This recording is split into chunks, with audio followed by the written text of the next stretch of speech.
بسم اللہ الرحمن الرحیم الرحمن علم القرآن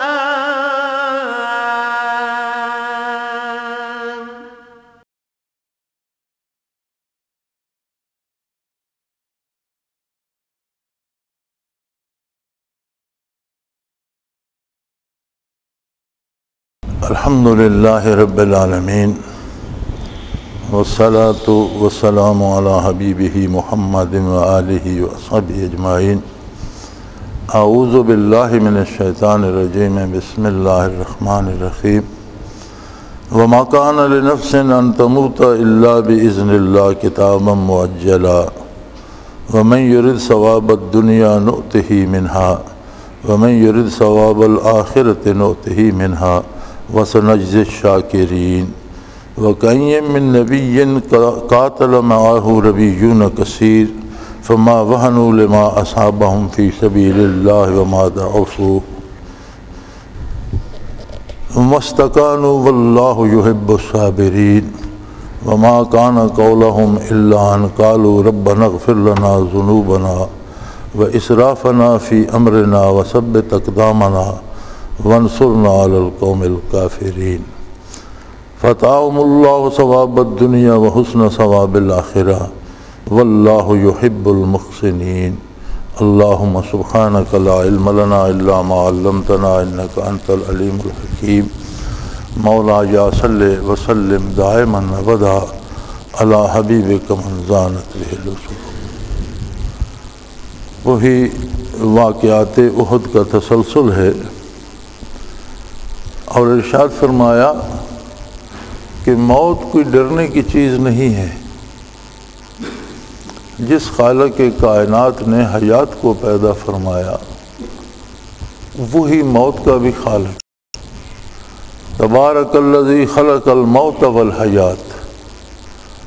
تو تخلیق میں رب جلیل نے حیات سے پہلے موت کا ذکر فرمایا ہے، یعنی جو دنیا میں رہنے کا وقت ملا ہے انسان کو، اور جسے حیات دنیا کہتے ہیں، اس کے ساتھ موت یقینی اور لازمی امر ہے، چونکہ دنیا رہنے کی جگہ نہیں ہے۔ اس کی بالکل سادہ سی مثال ایسی ہے کہ جیسے جنت آدمی کا گھر ہے، نوع انسانی کا گھر ہے، بنی آدم کا گھر ہے، جہاں حضرت آدم علیہ نبینا علیہ الصلوۃ والسلام کو اور اماں حوا کو ٹھہرایا گیا۔ تو یہ انسانوں کے لیے اللہ کریم نے تخلیق فرمائی ہے جو اس کی بہترین تخلیق ہے۔ لیکن انسان کو چونکہ ایک خاص شعور دیا گیا کہ وہ عظمت باری کا ادراک کرے، اور پھر اس ادراک کے طفیل فیصلہ کرے اپنے دل سے، اپنی ذات سے کہ یہ ذات ایسی ہے جس کی اطاعت کی جائے، جس کے سامنے سجدہ ریز ہوا جائے، جس سے امیدیں وابستہ کی جائیں، اور اس بات پہ اس کی عملی زندگی دلالت کرتی ہو کہ اس نے زندگی بھر یہ کوشش کی ہے کہ وہ اللہ کی اطاعت کرے، تو وہ دنیاوی زندگی نے تو ختم ہونا ہے، خود دنیا کی بھی ایک زندگی ہے، ایک روز ساری دنیا نے ختم ہو جانا۔ تو یہاں تو کسی نے ہمیشہ نہیں رہنا، ایک وقت تک کے لیے فرصت دی گئی ہے، اور موت کوئی عجیب چیز نہیں ہے۔ موت ہے دنیا سے آخرت کے سفر کا نام۔ اور حدیث شریف کے مطابق ایک دن موت کو بھی موت آئے گی کہ میدان حشر میں لوگوں کے سامنے لا کر ایک جانور کی صورت میں اسے ذبح کر دیا جائے گا، اور اعلان کر دیا جائے گا کہ اے بنی آدم، آج کے بعد موت نہیں ہے۔ اب جو جنت میں واپس اپنے گھر پہنچ گیا وہ بے فکر ہو گیا، موت سے ہمیشہ رہے۔ لیکن جو بھٹک گیا راستے سے، خواہشات نفس تاثیر ہو گیا، شیطان کے پیچھے چل پڑا، کفر میں جا پڑا، اللہ کی رحمت سے دور ہو گیا، تو وہ جس راستے پہ چلا ہے اس کی انتہا دوزخ ہے، جو بدترین عقوبت خانہ ہے، سخت سزا دینے کی جگہ ہے، اور یہ جرم ہی اتنا بڑا ہے کہ اس کی سزا کا تصور نہیں کیا جا سکتا۔ وہی جانیں گے، اللہ معاف فرمائے، جو دوزخ میں۔ تو وہ دوزخ میں وہ لوگ جائیں گے جو اپنی راہ سے بھٹک گئے، خواہشات نفس کے اسیر ہو کر شیطان کے پیچھے لگ گئے۔ اور دنیا بھی اللہ کی تخلیق ہے اور بہت خوبصورت ہے، اس میں بے شمار لذتیں ہیں، اس میں بے شمار دل کو لبھانے والی چیزیں ہیں، اور اللہ کریم نے دنیا میں انسانی بدن کے ساتھ جو ضرورتیں لگائی ہیں وہ ضرورتیں مجبور کرتی ہیں ان دنیاوی چیزوں کے حصول کو اور ان کے استعمال کو۔ اسے کھانا ہے تو زندہ رہنا ہے، بیماری کے لیے علاج چاہیے، اسے رہنے کے لیے گھر چاہیے، لباس چاہیے، آرام کے لیے اسے چارپائی بستر، یہ ساری چیزیں اس کی ضرورت ہیں۔ اسے خانہ داری چاہیے، بچے چاہیے، بچوں کی تربیت کرنی ہے، پالنا ہے۔ تو دنیا کو بنا کر اللہ کریم نے دنیا سے منع نہیں فرما دیا، فرمایا وَخَلَقَ لَكُم مَّا فِي الْأَرْضِ جَمِيعًا، روئے زمین پر جو کچھ پیدا کیا ہے یہ تمہارے لیے ہے، تمہاری خدمت کے لیے ہے۔ تم سمجھو یا نہ سمجھو، کوئی چیز تمہیں پتہ چلے یا نہ چلے، غیر شعوری طور پر بھی تمہاری خدمت کر رہی ہے۔ تو اس میں ضابطے بنا دیے کہ اسے ضرور استعمال کرو۔ کچھ چیزیں ایسی ہیں جو نظام دنیا کو قائم رکھنے کے لیے ان کا وجود ضروری ہے، لیکن انسان کی بقا کے لیے وہ مضر ہیں، ان کا کھانا مضر ہے یا ان کا استعمال مضر ہے، تو ان چیزوں سے شریعت نے روک دیا۔ یعنی دو چیزیں اس میں آ گئیں۔ پہلی بات تو یہ ہے کہ کچھ چیزوں سے روک دیا گیا کہ کیا بندہ بے مہار ہو کر دنیا میں رہتا ہے یا اللہ کی اطاعت کرتا ہے اور چیزوں کے حصول کا جو ذریعہ، جو طریقہ جائز ہے وہ اختیار کرتا ہے، یا لوٹ مار، رشوت اور چوری ڈاکے سے دولت جمع کرتا ہے۔ دوسری چیز اس میں یہ ہے کہ جتنی چیزیں حرام کی گئی ہیں یہ چیزیں انسان کے لیے مضر ہیں۔ ہم نہیں سمجھتے، لیکن اگر بندہ تھوڑا سا سمجھنا چاہے تو باتیں تو سامنے ہوتی ہیں اور کوئی ان میں اتنا گہرائی میں نہیں جانا پڑتا، ایک عام آدمی بھی سمجھ سکتا ہے۔ اگلے دن میرے پاس ایک آدمی، ایک ہمارے علاقے کا زمیندار بیٹھا رہا، وہ ٹرانسپورٹر ہے، پنڈی میں اس کی کوئی بسیں شسیں چلتی ہیں، مزدوری کر کے روزی کماتا ہے، اور بچے اس نے آکسفورڈ تک پڑھائے ہیں۔ اب اس کے بچے جو آکسفورڈ سے فارغ التحصیل ہو کر آئے ہیں وہ 5 وقت نماز بھی پڑھتے ہیں، زندگی ان کی اسلامی اصولوں کے مطابق ہے، ماں باپ کا ادب احترام بھی کرتے ہیں، کاروبار میں بھی ہاتھ بٹاتے ہیں۔ تو ایک دن وہ کہنے لگا کہ میرے پاس ایک شخص بیٹھا تھا اور میں سوچ رہا تھا، تو اس نے کہا بھی کیا ملک صاحب کیا سوچ رہے ہو؟ تو میں نے کہا میں نے بچوں کو آکسفورڈ اور انگلینڈ پڑھنے کے لیے بھیجا مختلف درسگاہوں میں، تو میں ڈر رہا تھا کہ میں نے بچے ضائع کر دیے، اس کافرانہ ماحول اور معاشرے میں چلے گئے ہیں تو وہاں جا کر بگڑ جائیں گے، تباہ ہو جائیں گے۔ تو مجھے یہ فکر رہتی تھی، اور اب میں اس بات پر حیران ہوں کہ اتنی پابندی مجھ سے شاید سستی ہو جاتی ہے۔ بچے سستی نہیں کرتے، نماز بر وقت ادا کرتے ہیں، باتیں ساری اچھی کرتے ہیں، کام میں ہاتھ بٹاتے ہیں، اطاعت کرتے ہیں، فرما بردار ہیں۔ میں حیران ہوں کہ یہ اس ملک سے واپس آ کر کس طرح ان میں کوئی تبدیلی نہیں آئی۔ یہ یہاں سے ہمارے اگر یہ یہاں رہتے تو اتنے بہتر مسلمان نہ ہوتے جتنے وہاں رہ کر یہ بہتر مسلمان بن گئے۔ تو کہنے لگا اس آدمی نے مجھ سے کہا کہ میں تمہیں جانتا ہوں، تم نے زندگی بھر محنت کی ہے اور روزی حلال کمائی ہے اور بچوں کو حلال کھلایا ہے، تمہاری صرف یہ ہمت ہے کہ تم نے ناجائز ذرائع سے دولت جمع کرنے کی کوشش نہیں کی بلکہ رات دن محنت کی ہے۔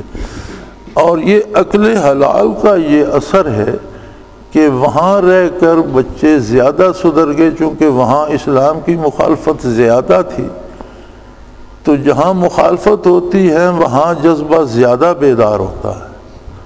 تو وہ جو اسلام کی مخالفت تھی، انہیں بجائے خراب کرنے کے انہیں اور اچھا مسلمان بنا کے، یعنی آپ یہ سمجھتے ہیں ہم کہ جی خنزیر حرام ہے، تو اس کے بہت سے طبی اور سائنسی ایسی وجوہات ہیں کہ جو لوگ کھاتے ہیں وہ بھی اس کے قائل ہیں کہ اس کی وجہ سے یہ تکلیفیں انسانی بدن کو بھی ہوتی ہیں، یعنی جسمانی لحاظ سے بھی انسان کے لیے وہ صحیح نہیں ہے۔ بلکہ ہمارے ایک ساتھی ڈاکٹر صاحب تھے، وہ بڑا عرصہ رہے انگلینڈ میں، 16-17 برس انہوں نے وہاں پڑھا بھی، پریکٹس بھی کی، تو انہوں نے ایک کتاب لکھی تھی خنزیر کے گوشت پر، سائنس کے نقطۂ نظر سے تحقیق کر کے کہ اس کے گوشت سے انسان کے جسم کو کون کون سے نقصان پہنچتے ہیں اور کیسی کیسی بیماریاں لاحق ہوتی ہیں۔ تو وہاں کا نظام ہماری طرح نہیں، ہمارے ملک میں یہ ہے کہ آپ کوئی کتاب چھاپنا چاہتے ہیں تو آپ کتاب چھاپیں اور چھاپنے کے بعد اس کے 2-3 نسخے ایک متعلقہ محکمے کو بھیج دیں جو چھاپنے کی اجازت دیتا ہے۔ تو چھپنے کے بعد وہ پڑھ کر یہ فیصلہ کرتے ہیں کہ یہ کتاب مارکیٹ میں جائے گی یا اسے ضبط کر لیا جائے، یہ نہیں جانی چاہیے۔ ہمارے ہاں یہ سسٹم ہے، وہاں یہ سسٹم ہے کہ چھاپنے سے پہلے مسودہ آپ متعلقہ محکمے کو دکھائیں، وہ مسودہ پڑھ کے اجازت دیں گے کہ آپ چھاپ سکتے ہیں یا نہیں۔ تو انہوں نے جب مسودہ بھیجا تو وہ واپس آ گیا کہ آپ نہیں چھاپ سکتے۔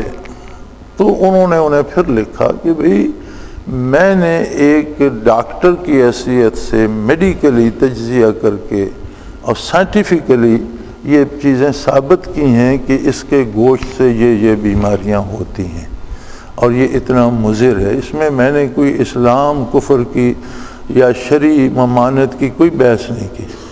تو آپ مجھے بتائیں کہ میری ریسرچ میں کون سی غلطی ہے کہ آپ مجھے چھاپنے نہیں دے رہے، تاکہ میں اپنی ریسرچ صحیح کروں، کیونکہ یہ تو ایک سائنٹیفک ریسرچ ہے۔ اور پھر یا میں اپنی اصلاح کروں یا میں آپ کو قائل کروں کہ میری تحقیق صحیح ہے۔ تو انہوں نے اسے جواب میں لکھا کہ ہم اس لیے نہیں روک رہے کہ آپ کی ریسرچ غلط ہے، آپ کی ریسرچ ٹھیک ہے، لیکن اگر یہ کتاب چھپ جائے اور یورپ کے لوگ اس کا گوشت کھانا چھوڑ دیں تو ہم پورا کر ہی نہیں سکتے، کون سا متبادل گوشت ہم مہیا کریں گے کہ اتنا گوشت پورا کریں۔ تو یہ ہماری سرکاری ایک مجبوری ہے کہ اگر لوگ خنزیر کھانا چھوڑ دیں تو یورپ میں تو اتنا یا انگلینڈ میں تو اتنا روزانہ کھایا جاتا ہے کہ ہم متبادل گوشت پیش نہیں کر سکتے۔ وہاں گائے بکری تو ان کی قیمتیں اتنی ہیں کہ وہ کوئی ذبح کرنے کا سوچ نہیں سکتا۔ میں ایک دفعہ لندن میرے ایک ماموں ہوتے تھے، میں دورے پہ تھا، تو انہوں نے کہا بھی شام کا کھانا میرے ساتھ کھانا۔ تو کچھ لوگ اور بھی کھانے میں شامل تھے، ان میں گجر خان کے حاجی صاحب تھے، وہ کہنے لگے کہ مجھے 28 سال ہو گئے برطانیہ میں رہتے ہوئے، تو میں نے گائے کا گوشت آج آپ کے ساتھ دعوت میں کھایا ہے۔ یعنی اتنا کم یاب ہے کہ بیمار یا اس طرح کی گائے آپ ذبح نہیں کر سکتے، صحت مند گائے جو ہے اس کی قیمت اتنی ہے کہ آپ اس کا گوشت بیچ کر پوری نہیں کر سکتے۔ تو اگر وہ ذبح کرتے ہیں تو اتنی مہنگی ہے کہ ہر آدمی پھر اسے خرید نہیں سکتا۔ تو کہنے لگے مجھے 28 برس ہو گئے، میں یہاں رہتا ہوں، یہاں کا شہری بن چکا ہوں، یہاں میرا گھر ہے، لیکن یہاں میں نے گائے کا گوشت آج پہلی بار کھایا کہ میں افورڈ نہیں کر سکتا۔ تو حکومت نے کہا کہ اگر لوگ یہ کھانا چھوڑ دیں تو ہم متبادل گوشت کا انتظام نہیں کر سکتے، لہذا آپ کی کتاب برطانیہ میں نہیں چھپے گی۔ تو یہ تو چیزیں سامنے ہیں کہ شراب کے اثرات برے صحت پر اور اس پر مالی حیثیت پر کیا پڑتے ہیں، یا حرام چیزیں کھانے سے فزیکلی یا جسمانی طور پر جو نقصان ہوتا ہے وہ سامنے ہے۔ لیکن اب دولت جو حرام ذرائع سے آتی ہے تو اس کے کھانے سے کوئی بندہ بیمار تو نہیں ہوتا، اسے بخار نہیں ہو جاتا، اسے کوئی پھوڑا پھنسی نہیں نکلتا، لیکن حرام کھانے سے اس کے اندر جو ایک قوت ہے جو اللہ کو پہچاننے کی استعداد ہے، جسے انسانی شرف کہنا، جس کی وجہ سے انسان اشرف المخلوقات ہے، اس پر زنگ جمنا شروع ہو جاتا ہے۔ اور جن بچوں کو حرام کی غذا دے کر والدین پالتے ہیں، جب والدین بوڑھے اور وہ جوان ہوتے ہیں تو پھر وہ انہیں دھکے دیتے ہیں، گھروں سے نکال دیتے ہیں، عزت نہیں کرتے، بات نہیں سنتے، بات نہیں مانتے، جس کا آج ہمیں اکثر شکایت ہوتی ہے، جی اولاد بات نہیں مانتی۔ جنہیں یہ شکایت ہوتی ہے اگر وہ غور کریں تو انہیں سمجھ آئے گی کہ کہیں نہ کہیں انہوں نے بھی اولاد کے ساتھ اچھا نہیں کیا۔ تو شریعت نے جو چیزیں بھی حرام کی ہیں ان میں دونوں طرح کی خرابی ہے کہ وہ مادی طور پر بھی نقصان پہنچاتی ہیں اور روحانی طور پر بھی، اور ایک چیز ایسی ہے جو مادی طور پر نقصان نہ بھی پہنچائے، روحانی نقصان کرے تو اس سے زیادہ بری ہے۔ تو اللہ کریم نے دنیا کی چیزیں بنا کر انسان کو اسی آزمائش میں ڈال دیا کہ اب وہ اپنے لالچ میں آ کر، خواہش نفس میں آ کر اللہ کی نافرمانی کرتا ہے یا فرما برداری کرتا ہے۔ اس امتحان کا ایک مقرر وقت ہے۔ آپ دیکھتے ہیں کمرے امتحان میں کسی پرچے کا وقت 3 گھنٹے ہوتا ہے، کسی کا 1.5 گھنٹہ ہوتا ہے، کسی کا 2 ہوتا ہے، تو یہ کوئی نہیں پوچھتا کہ کس نے کتنا پرچہ حل کیا۔ جب وہ وقت پورا ہوتا ہے تو وہ کہتے ہیں جی قلم رکھ دو، پرچے جمع کرا دو، کسی نے لکھا ہے یا نہیں لکھا، غلط لکھا ہے یا صحیح، وقت پورا ہو گیا، پرچے جمع۔ موت وہی بات ہے کہ کمرے امتحان میں وقت پورا ہو گیا، پرچے جمع کرا دو، جاؤ گھر۔ اب بندے کو گھر واپس جانا ہے، اب گھر جانے کے لیے اس نے کون سا راستہ چنا ہے، وہ سیدھا گھر واپس جائے گا یا کسی جنگل میں بھٹک جائے گا، یہ اس کے اس انتخاب پہ ہے کہ اس نے کون سا راستہ چنا ہے۔ جو راستے سے بھٹکتا ہے وہ جہنم میں جا پہنچتا ہے، جو صحیح راستہ چنتا ہے وہ اپنے گھر واپس جنت میں پہنچ جاتا ہے۔ سو فرمایا کہ کوئی بھی شخص دنیا میں ہمیشہ رہنے کے لیے نہیں آیا، ہر متنفس کے لیے ایک مدت معین ہے، ایک مہلت مقرر ہے، اس مہلت کے پورا ہونے پر اسے موت آئے گی۔ وہ بیمار ہو یا صحت مند ہو، وہ چلتے چلتے مر جائے یا بیمار ہو کے مر جائے، وہ میدان کارزار میں کام آ جائے یا گھر بیٹھا مر جائے، تو موت کوئی ڈرنے کی شے نہیں ہے۔ ڈرا اس چیز سے جاتا ہے جس سے بچا جا سکے کہ یہاں خطرہ ہے، میں بچ کر ادھر سے نکل جاؤں۔ یہ تو ایک دروازہ ہے جس سے زندگی کے مسافر کو گزرنا ہے، اور اس کے اوقات معین ہیں، لہذا اللہ کی اطاعت کے لیے یا نبی علیہ الصلوۃ والسلام کی معیت کے لیے راہ جہاد میں نکلتے ہوئے موت کا خوف رکھنا کوئی یہ سمجھ میں آنے والی بات نہیں ہے۔ اس لیے فرمایا وَمَا كَانَ لِنَفْسٍ أَن تَمُوتَ إِلَّا بِإِذْنِ اللَّهِ، کوئی بھی اللہ کے اذن کے بغیر نہیں مرتا۔ ہر متنفس کی موت جب آتی ہے تو اللہ کریم اس پہ موت وارد کرتے ہیں۔ کتابا مؤجلہ، ایک میعاد ہے جو مقرر ہے۔ اب کوئی کسی کو قتل کر دیتا ہے، شاید وہ قتل نہ بھی کرتا تو اس کی موت واقع ہو جاتی اگر اس کا وقت پورا ہو چکا تھا۔ اس کا جرم یہ ہے کہ وہ اس کی موت کا سبب کیوں بنا، اسے حق حاصل نہیں تھا، یعنی زندگی جو دے سکتا ہے اسے لینے کا حق حاصل، جو دے نہیں سکتا وہ لے بھی نہیں سکتا۔ تو اگر کوئی ظلماً قتل کرتا ہے تو یہ نہیں کہ اس نے اللہ کی تقدیر بدل دی، اگر یہ اسے قتل نہ کرتا تو عین ممکن ہے اسی وقت وہ کسی عارضہ قلب سے مر جاتا، کسی حادثے میں مر جاتا، بغیر کسی حادثے کے مر جاتا۔ اس نے قتل کر کے اس جرم کا ارتکاب کیا کہ اللہ کی دی ہوئی ایک نعمت کو اس نے ضائع کرنے کا سبب کیوں بنا، اس نے یہ جرت کیوں کی، اس نے عظمت باری کو للکارا، اس کے نظام میں دخل دیا۔ سو فرمایا موت تو ایک معین وقت ہے، اصل بات یہ ہے کہ زندگی اور موت کی بحث سے ہٹ کر دیکھنا یہ چاہیے وَمَن يُرِدْ ثَوَابَ الدُّنْيَا نُؤْتِهِ مِنْهَا کہ زندگی جب آپ کو ملی تو یہ ایک ایک سانس ہم ایک سرمایہ خرچ کر رہے ہیں. ہمارے پاس ایک دولت ہے، دل کی ہر دھڑکن ایک دولت ہے، ایک سکہ ہے جسے ہم خرچ کر رہے ہیں، اور ہمارے پاس گنتی کی دھڑکنیں ہیں، وہ کروڑوں کی تعداد میں ہوں، اربوں اور کھربوں کی تعداد میں ہوں. شکم مادر میں دل دھڑکنا شروع کرتا ہے اور موت تک دھڑکتا رہتا ہے. کسی لمحے اس کی دھڑکن بند نہیں ہوتی، اور جب دھڑکن بند ہوتی ہے وہ لمحہ موت کا لمحہ ہوتا ہے، زندگی ختم ہو جاتی.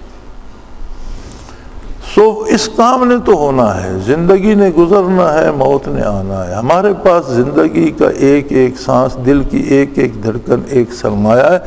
اب ہمیں دیکھنا یہ ہے کہ سرمایہ کو ہم کس طرح خرچ کر رہے ہیں. کیا ہم صرف دنیا حاصل کرنے کے لیے خرچ کر رہے ہیں؟ دنیا سے مراد یہ نہیں ہوتی کہ بندہ کھائے پیے نہیں، اچھا لباس نہ پہنے، اچھا گھر نہ بنائے، نہیں.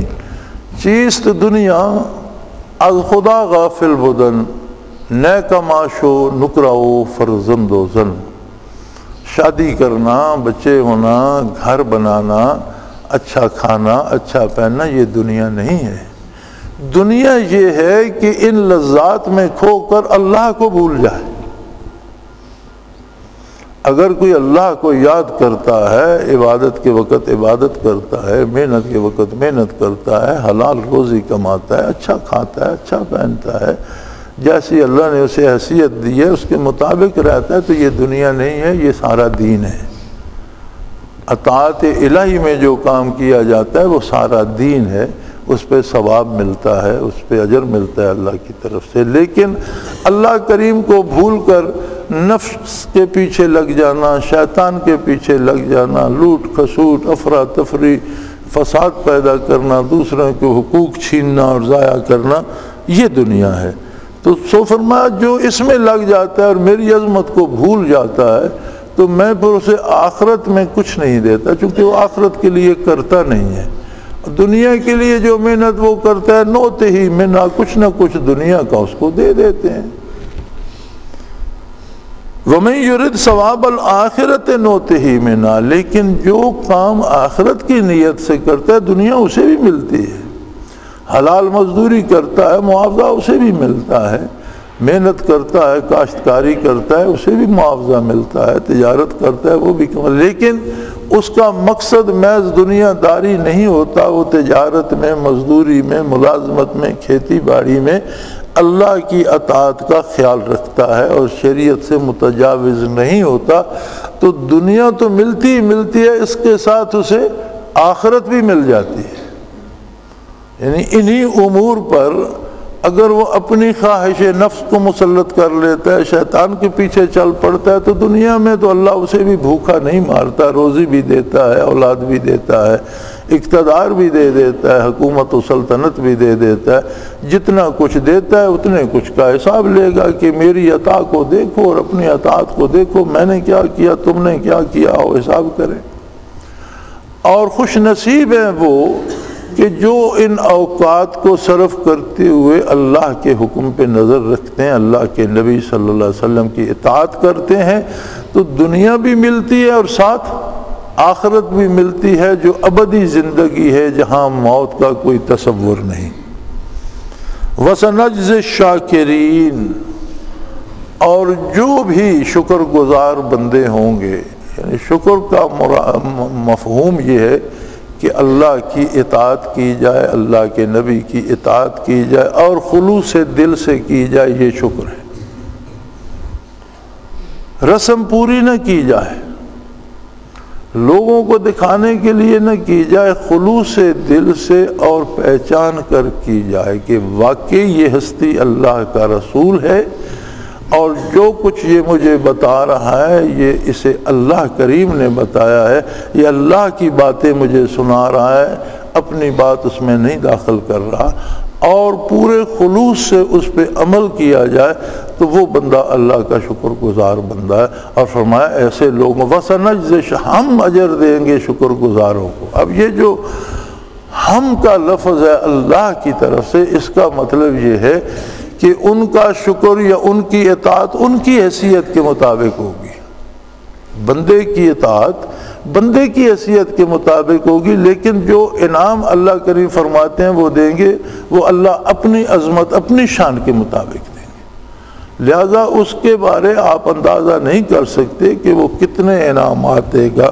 اور کتنا اسے نوازے گا۔ پھر یہ کوئی نئی بات نہیں ہے کہ اگر مسلمانوں کو نبی کریم صلی اللہ علیہ وسلم کے ہمراہ جہاد کرنا پڑا تو یہ پہلی دفعہ دنیا میں نہیں ہو رہا۔ وَكَأَيٍّ مِّن نَبِيٍّ قَاتَلَ، کتنے بے شمار نبی اور رسول گزرے ہیں اور انہیں بھی جہاد کیے ہیں، انہیں جہاد کے اس منزل سے گزرنا پڑا ہے۔ مَعَهُ رَبِيُّونَ كَثِيرٌ، اور ان کے ساتھ اللہ کے نیک بندوں نے، اللہ کے اطاعت گزار بندوں نے اور انبیاء کے فرما بردار بندوں نے بھی جان کی بازی لگائی، جہاد کیے، قتال کیا، شہید ہوئے، زخمی ہوئے۔ یہ سارا جو کچھ تمہیں پیش آ رہا ہے یہ سارا تاریخ بھری پڑی ہے اقوام عالم کی، جہاں ظالم و جابر لوگوں نے لوگوں کا قتل عام کیا، وہاں جبر اور ظلم کو روکنے کے لیے اللہ کے نبی میدان میں آئے، انبیاء نے جہاد کیا اور ظلم کو جبر کو روک کر اللہ کے بندوں کو عدل و انصاف اور امن اور انہیں امن و امان نصیب ہوا، اور ان کے لیے وہ محنت کی، اور اس میں بہت سے لوگ قتل ہوئے، شہید ہوئے، زخمی ہوئے۔ فَمَا وَهَنُوا لِمَا أَصَابَهُمْ فِي سَبِيلِ اللَّهِ، اللہ کے بندوں نے اللہ کی راہ میں جو دکھ آتے ہیں ان سے کبھی ہمت نہیں آئی۔ اللہ کی راہ میں اگر کوئی تکلیف آتی ہے، مشکل آتی ہے، تو وہ اس سے ہمت نہیں ہارتے، وہ جانتے ہیں کہ اللہ ہمارے ساتھ ہے اور کامیابی ہماری ہے، اور مومن کی دونوں طرح کامیابی ہے، وہ قتل ہو جائے تو شہید ہو گیا، اپنی منزل پا گیا، کامیاب ہو گیا، فاتح ہوتا ہے تو غازی ہو گیا، دنیا میں بھی اسے عزت و عظمت اور آخرت میں بھی عظمت اس کے حصے میں آئی اور فتح بھی نصیب ہو گئی۔ جو ہار کا اور شکست کا لفظ ہے یہ اسلام اور مسلمان کے ساتھ ہے ہی نہیں، وہ دونوں صورتوں میں جیت جاتا ہے۔ لہٰذا ان لوگوں نے نہ تو ان مصائب کی وجہ سے ہمت ہاری اور نہ کمزوری دکھائی۔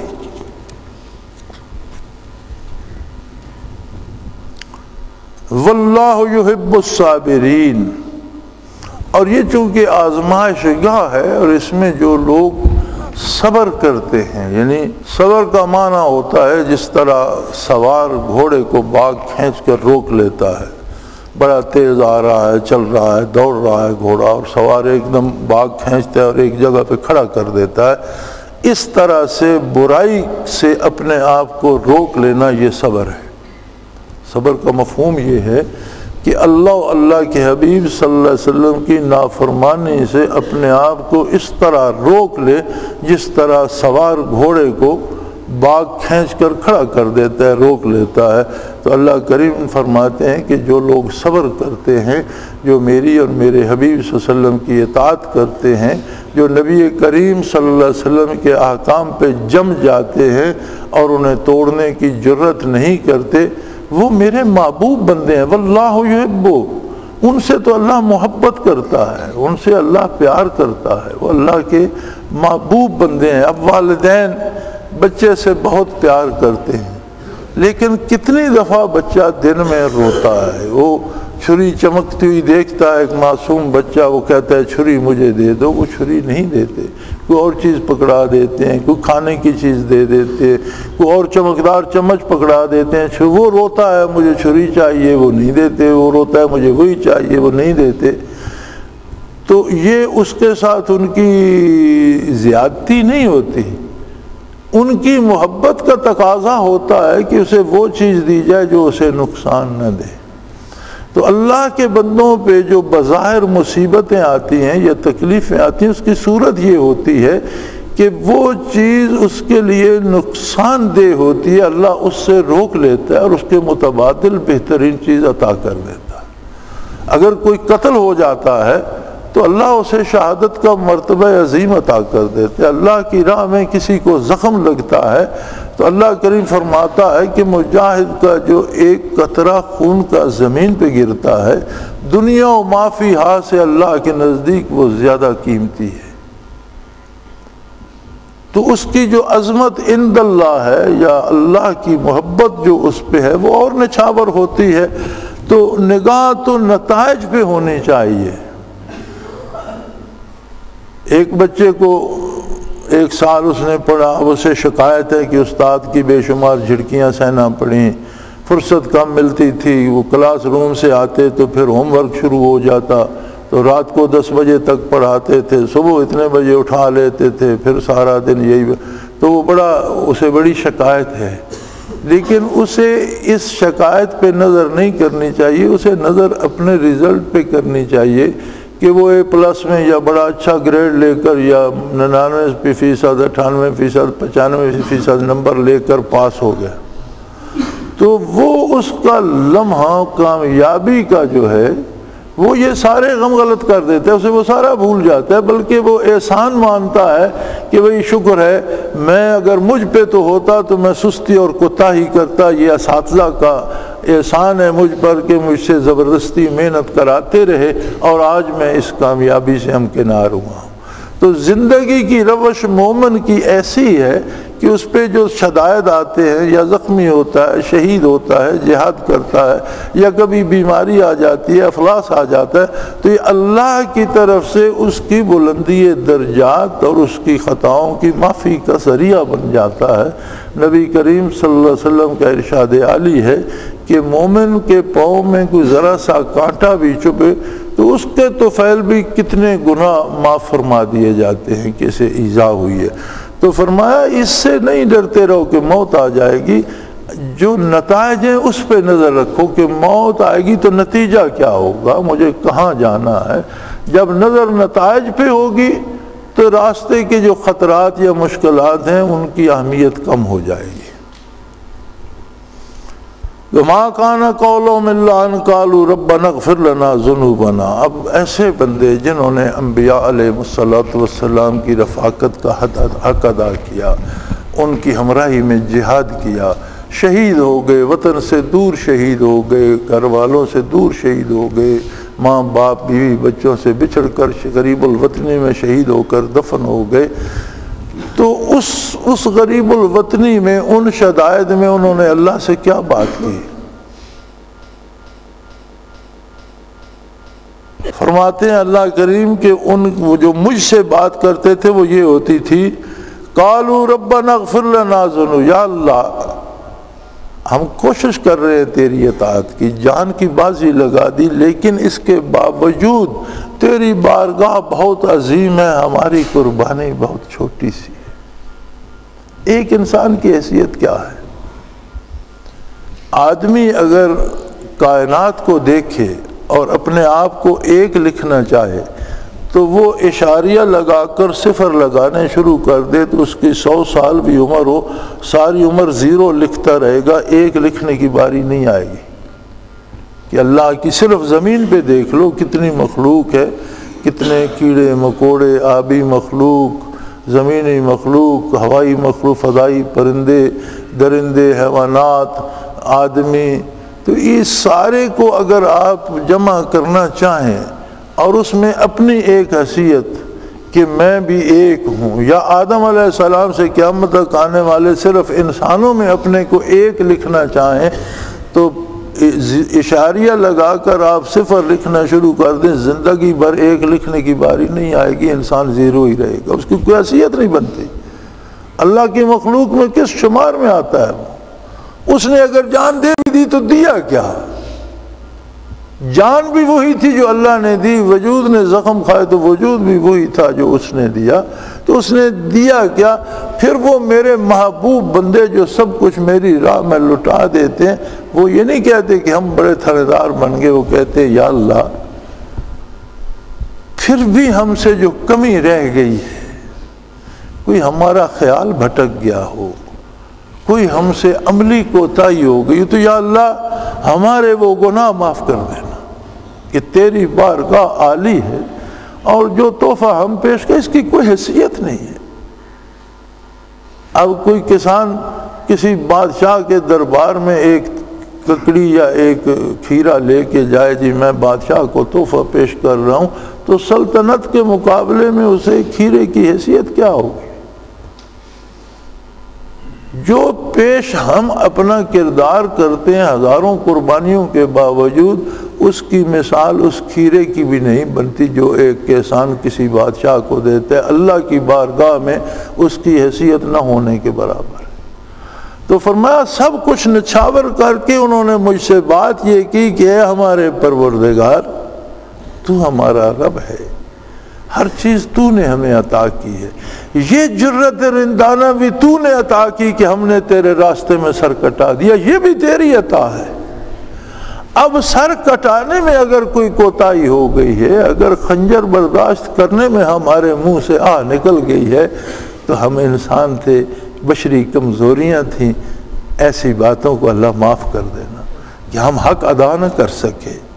وَإِسْرَافَنَا فِي أَمْرِنَا، ہم نے امور میں حد سے کہیں تجاوز کر لیا، حق کی اطاعت ادا نہ کر سکے، اور یہ بالکل ممکن ہے کہ ہم سے یہ غلطی ہو گئی ہو، تو اسے بھی معاف کر دینا۔ وَثَبِّتْ أَقْدَامَنَا، اور یا اللہ ہمیں وہ ثابت قدمی عطا فرما کہ دنیا کا کوئی دکھ ہمیں تیری بارگاہ سے ہمارے پائے ثبات میں لغزش پیدا نہ کر سکے، ہمیں جم کر کھڑا رہنے کی توفیق عطا فرما۔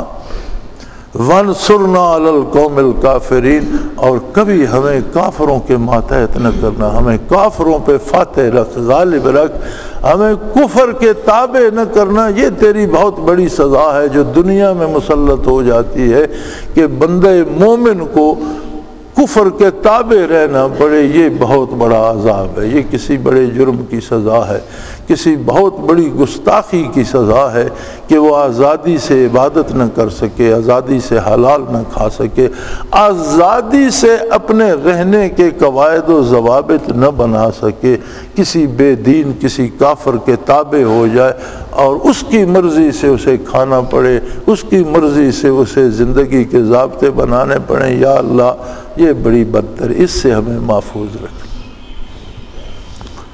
تو سارا کچھ نچھاور کر کے اللہ کے بندوں میں غرور پیدا نہیں ہوتا کہ میں بہت بڑا بندہ ہوں، میں بڑا پاکیزہ ہوں، میرے پاؤں چومو، میرے گھٹنے چومو، مجھے بہت بڑا سمجھو، نہیں۔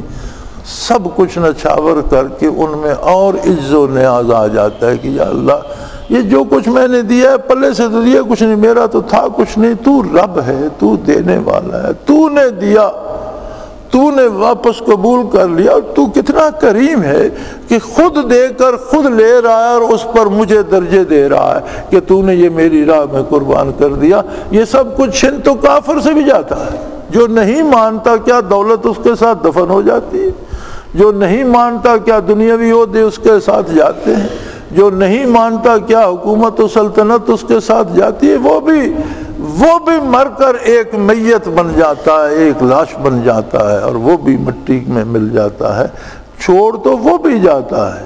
میں نے تیری راہ میں اگر کچھ چھوڑا تو میں نے کوئی جرت بہادری، یہ تیرا احسان تھا، تو نے مجھے نعمتیں دیں اور اپنی دی ہوئی نعمتیں اپنی راہ میں قبول کر کے مجھے عظمتیں عطا، یہ تیرا کتنا بڑا احسان۔ اس لینے دینے میں بتقاضائے بشریت مجھ سے کوتاہی ہو سکتی ہے، مجھ سے غلطی ہو سکتی ہے، میری وہ غلطیاں معاف کر دیں۔ کوئی لغزش ہوئی ہے اس سے درگزر فرما، اور ایک مہربانی فرما، جب تک دنیا میں رہنا ہے مجھے کافروں کے تابع نہ کر۔ سرنا علی القوم الکافرین، کافروں پر مجھے فاتح رکھنا، کافروں سے کفر سے مغلوب نہ کرنا مجھے، کہ مومن کے لیے کافر کے تابع رہنا دنیا کا بدترین عذاب ہے۔ نسلیں بگڑ جاتی ہیں، تعلیمی نصاب تباہ ہو جاتے ہیں، اخلاقیات تباہ ہو جاتے ہیں، اور جب یہ سب کچھ بگڑتا ہے تو زد ایمانیات پہ پڑتی ہے، ایمان تباہ ہو جاتا ہے۔ تو یا اللہ دنیا کے اس عذاب سے مجھے محفوظ رکھ، ہماری بدنصیبی تو یہ ہے کہ ہم پیدا ہوئے تو کافروں کے غلام تھا ملک، اور جب آزاد ہوا تو کافر نہ صحیح ان لوگوں کا غلام ہو گیا جو کافروں کی خوشامد کیا کرتے تھے اور جن کی زندگی کا نظام کافرانہ ہے۔ ہم نے تو آزادی کا مزہ ہی نہیں چکھا، ہم آزادی کے لیے دعا کیا کریں گے؟ ہمیں تو یہ پتہ ہی نہیں۔ ہم آزاد ہیں اس طوطے کے پنجرے کی طرح جسے وہ سکھا کے سدھا کر ریلوے اسٹیشن پہ رکھ کے بیٹھ جاتے ہیں، پنجرے کا دروازہ بند نہیں کرتے تو وہ آزاد ہوتا ہے، باہر نکل کے ایک کارڈ نکال دیتا ہے، پھر وہ پنجرے کی طرف وہ کہتے ہیں یہ آزاد ہے، پنجرے کا دروازہ کھلا ہے، لیکن وہ باہر خود کو غیر محفوظ سمجھتا ہے، پھر پنجرے میں جا بیٹھتا ہے تو آزاد، لیکن خوئے غلامی نس نس میں دھس چکی ہے، پنجرے کے باہر خود کو غیر محفوظ سمجھتا ہے۔ ہمارا وہی حال ہے۔ آج ہم ظلم کی چھتری کے نیچے زندہ رہنا چاہتے ہیں، اگر چھتری ہٹ جائے تو ہم شور کر دیتے ہیں نہیں نہیں نہیں، آزادی میں تو ہم مارے جائیں گے، ہماری کوئی مرضی نہیں ہونی، ہم پر کوئی چھتری مسلط ہونی چاہیے، وہ امریکہ کی ہو، برطانیہ کی ہو، کفر کی ہو، ذلت کی ہو، لیکن کوئی ایک پنجرہ ہونا چاہیے جس میں ہمیں احساس ہو کہ یہ پنجرے والا ہماری حفاظت کر رہا ہے۔ ہم اپنے مالک سے تو کٹ چکے ہیں۔ اس طوطے کو اگر آپ دیکھیں نا تو اسے کوئی جگہ محفوظ نہیں لگتی اس پنجرے کے علاوہ۔ اب ہمارا بھی یہی حال ہے، ہم بھی کسی کفر کی چھتری کے نیچے خود کو محفوظ سمجھتے ہیں۔ اللہ سے ہمارا تعلق اتنا کٹ چکا ہے کہ کفر کی چھتری سے نکل کر آزاد میں فضا میں سانس لینے کی لذت سے آشنا ہی نہیں ہے۔ اس لیے ہم یہ چاہتے ہیں نہیں نہیں یہ بھی نہ ہو وہ بھی نہ ہو، جی بالکل یہ ہم پر یہ چیزیں مسلط رہیں اور اس کے زیر اثر یہ الیکشن بھی ہوں اور ہم پھر دوبارہ وزیر بن جائیں اور پھر آ جائے، تو اگر ہمیں آزاد تو شاید آزاد فضا میں تو اور آزاد لوگ بھی ہوں گے، شاید ہمیں یہ مزے نہ مل سکیں، شاید ہم سے یہ لذت جاتی رہے، تو یہ بابا بھی اچھا ہے، یہ پنجرہ بھی اچھا ہے، ہمیں اس میں ضرور رکھیے۔ آج ہمارا یہی حال ہے نا، یہ اللہ سے دوری کی وجہ سے، عظمت الہی سے بے بہرہ ہونے کی وجہ سے اور رزق حرام کھانے کی وجہ سے، سود کھانے کا نتیجہ ہے، حرام کھانے کا نتیجہ۔ آج کہتے ہیں گلی گلی دہشت گردی ہو رہی ہے، فلاں جگہ بم پھٹ گیا، کیوں مار رہے ایک دوسرے کو؟ یہ وہ پھوڑے پھنسیاں ہیں جو خراب غذا کھانے سے جب خون خراب ہوتا ہے تو بدن پر جگہ جگہ پھوڑے نکلتے، یہ حرام کھانے سے، کفر کے تابع رہنے سے، کافرانہ رسومات اپنانے سے جو خرابی قوم کے وجود میں در آئی ہے، یہ قوم کے وجود پر ناصور ہیں، جو جگہ جگہ پھٹ رہے ہیں، خون بہہ رہا ہے، پیپ بہہ رہی ہے، ایک جگہ پٹی باندھتے ہو دوسری جگہ ایک نیا ناصور پھٹ جاتا ہے، وہاں فرسٹ ایڈ کرتے ہیں تیسری جگہ ایک نیا پھٹ جاتا ہے۔ تو ہم ایسے بے وقوف ہیں کہ پٹیاں پہ پٹیاں باندھے جا رہے ہیں اور یہ پرہیز کرنا گوارا نہیں کرتے کہ جس عمل کی وجہ سے یہ نتیجہ سامنے اس برائی کو روکے۔ جیسے مغرب میں ایڈز پر بڑی تحقیق ہوئی کہ ایڈز کا بہت موذی مرض ہے، لا علاج ہے اور بندہ زندہ درگور ہو جاتا ہے، اگر ایڈز ہو جائے تو بدن کی ساری قوت مدافعت یکسر ختم کر دیتا ہے، تو اسے مچھر بھی کاٹ لے تو اس سے بھی اس کی موت واقع ہو سکتی ہے، قوت مدافعت تو ہے نہیں، تو بڑا مشکل ہو جاتا ہے اس کے لیے۔ تو بڑی ریسرچ کی مغرب نے اور خود اہل مغرب اس نتیجے پر پہنچے کہ ایڈز کا بنیادی جراثیم جو ہے وہ ہم جنس پرستی سے پیدا ہوا، لیکن کمال ہے باقی سارے علاج ایڈز کے کر رہے ہیں، ہم جنس پرستی کو کوئی نہیں روکتا۔ یعنی مغرب کا المیہ یہ ہے کہ ہمارا کہنا نہیں ہے، یہ ان کی اپنی ریسرچ ہے کہ یہ ہم جنس پرستی جو ہے اس کے نتیجے میں ایڈز کے جراثیم پیدا ہوئے اور وہ آگے مرض چل پڑا۔ اب مزے کی بات یہ کہ مغرب ہم جنس پرستی کو نہیں روکتا اور روک سکتا بھی نہیں، قوم اتنی دور نکل چکی ہے، آوارہ ہو چکی ہے کہ کسی حکومت کے بس میں بھی نہیں، مغرب کے خود بس میں بھی نہیں کہ اسے روکے، وہ سبب نہیں روکتے، مرم پٹی کیے جا رہے ہیں۔ ہمارا بھی یہی حال ہے کہ ہم دہشت گردی کے خلاف بیان دے رہے ہیں، یہ کر رہے ہیں، وہ کر رہے ہیں، یہ کر دیں گے، وہ کر بھی دہشت گردی بنیادی طور پر حلال وسائل مہیا کرو لوگوں کو رزق کے، اور حرام کے دروازے بند کرو۔ جو ظلم کرتا ہے اسے سزا دو، جو ڈاکہ کرتا ہے اسے سزا دو، جو رشوت لیتا ہے اسے سزا دو۔ آدمیوں کے لیے، مسلمانوں کے لیے جائز اور حلال وسائل مہیا کرو۔ حلال کھائیں گے تو ان میں خوف خدا پیدا ہوگا اور اتباع شریعت پیدا ہوگا، امن ہوگا۔ عدل ہوگا تو امن ہوگا، عدل نہیں ہوگا تو امن کا تصور بہت، اور ظلم سے ظلم کو مٹانا تو ایسے ہی ہے کہ وہ جیسے وہ سر انصاری نے کہا تھا کہ نئے دستور ہیں نئے زمانے کے لیے، نئے دستور ہیں نئے زمانے کے لیے، آگ ہی لائی گئی آگ بجھانے کے لیے۔ پہلے آگ لگی اس پر آپ اور آگ برسا رہے ہیں کہ یہ بجھ جائے گی، وہ بجھے گی تو نہیں، مزید بھڑکے گی۔ پہلے ظلم ہو رہا ہے اس پر آپ اور ظلم کر رہے ہیں تو ظلم بڑھے گا، ظلم مٹے گا تو نہیں، ظلم عدل سے مٹتا ہے۔ اللہ کریم ہمیں یہ سمجھنے کی توفیق دے اور اس پر عمل کی توفیق دے، اور ہمیں اس بدترین عذاب سے جس کے لیے اللہ کے سارے بندے، پہلے نبی اور ان کے جانثار اور شہداء اور غازی دعا کرتے گئے کہ وانصرنا علی القوم الکافرین، یا اللہ کفر کا ہم پر غلبہ نہ ہو، زندگی میں یہ عذاب ہم پر نہ آئے، ہم کفر سے مغلوب نہ ہوں، بلکہ کافرانہ نظریات پر، کافرانہ کردار پر ہم غالب ہو کر رہیں، اس کے مغلوب نہ ہوں۔ اللہ کریم ہمیں ان باتوں سے پناہ دے۔ وآخر دعوانا الحمدللہ رب العالمین۔ اللہ اللہ اللہ اللہ اللہ اللہ اللہ اللہ۔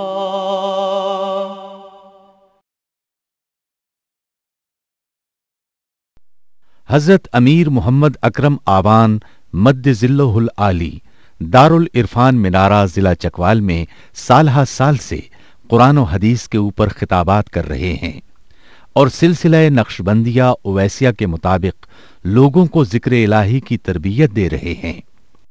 وہ قرآن پاک کی تفسیر ترتیب وار بیان کر رہے ہیں۔ تفسیر قرآن کو وہ موجودہ ملکی اور بین الاقوامی حالات کے مطابق بیان کرتے ہیں۔ موٹر وے سے کلر کہار کے انٹرچینج سے نکلتے ہوئے، کلر کہار کی جھیل سے ہوتے ہوئے، میانی، بوچھال اور نور پور سے گزرتے ہوئے دارالعرفان منارہ پہنچ سکتے ہیں۔ حضرت امیر محمد اکرم آبان نے بچیوں اور بچوں کی دینی اور دنیاوی تعلیم کے لیے سقارہ اکیڈمی کے نام سے ایک درسگاہ بھی قائم کی ہے، جس کا افتتاح ملک پاکستان کے صدر جنرل محمد ضیاء الحق نے اپنے دست مبارک سے کیا تھا۔ وہ تمام احباب جو اسلام کی طلب رکھتے ہیں ان سے گزارش ہے کہ دارالعرفان منارہ ضلع چکوال میں امیر محمد اکرم آبان صاحب کے خطابات سے مستفید ہوں۔ وہ ہر جمعے کو نماز سے پہلے بیان فرماتے ہیں۔ ہر ماہ کی پہلی اتوار کو ماہانہ اجتماع ہوتا ہے جس میں آپ خصوصی خطاب فرماتے ہیں اور پاکستان کے چاروں صوبوں سے احباب اس اجتماع میں شرکت کرتے ہیں۔ اس کے علاوہ یہاں سال میں 2 مرکزی اجتماعات بھی ہوتے ہیں، ایک رمضان المبارک میں اعتکاف کا اجتماع اور دوسرا جولائی اور اگست میں 40 دن کا اجتماع ہوتا ہے جس میں روحانی تربیت کی جاتی ہے۔ اپنا خون سیماب دے کر اتنا ہم کر جائیں گے، نام آقا کا چمن میں پھر رقم کر جائیں گے۔